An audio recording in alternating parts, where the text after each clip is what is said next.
की quadratic equation मध्ये formula method असल्यामुळे या इक्वेशनमध्ये आपल्याला स्टँडर्ड फॉर्ममध्ये आपल्याला ह्या इक्वेशनला कम्पेअर करायचं आहे.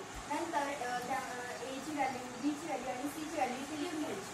त्यानंतर जो फॉर्म्युला आहे तो लिहायचा असते आणि त्याच्यामध्ये व्हॅल्यू पुट करायची असते. त्यानंतर याला सॉल्व करायचं असते. 4 इंटू एची व्हॅल्यू काय आहे तर 1 इंटू आणि सीची व्हॅल्यू 5. तर इथे आपण पुट केलेलं आहे. त्यानंतर याला आपण सॉल्व करूया. 6चा स्क्वेअर काय आहे 36.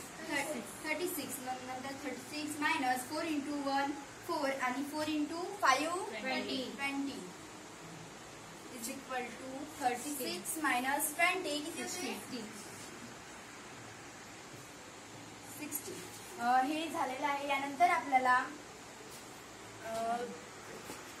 आपल्याला फॉर्म्युला लिहून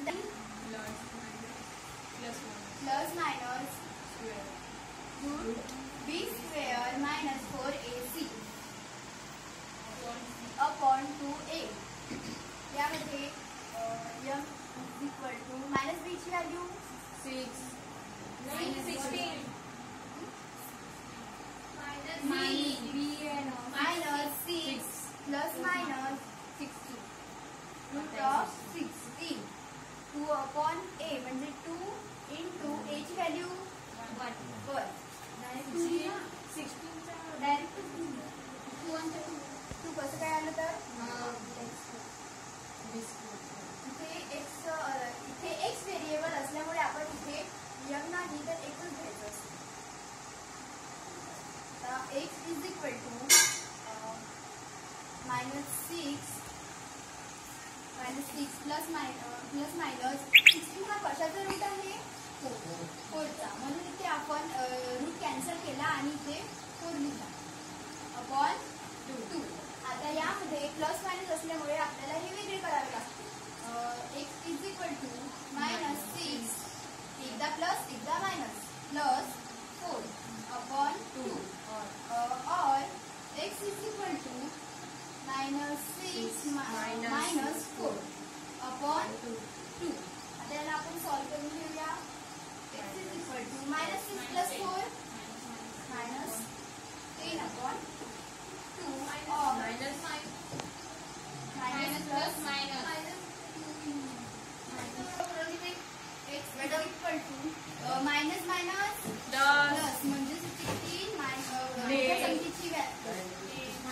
16 मायनस 10 अपॉन 2 आणि x इज इक्वल टू हे 2 कॅन्सल झाले म्हणजे ते किती राहिले मायनस 1 और x is equal to minus 10 upon 2 याला 2 आणि मायनस 5 म्हणजे मायनस 5 येणार.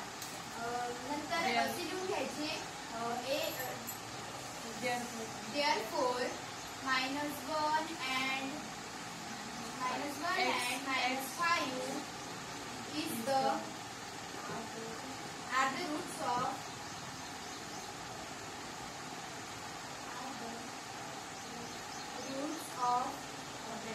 quadratic equations.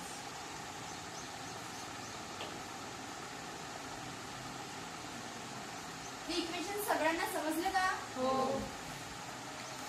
यानंतर मी तुम्हाला गृहपाठ देते. सर्वांनी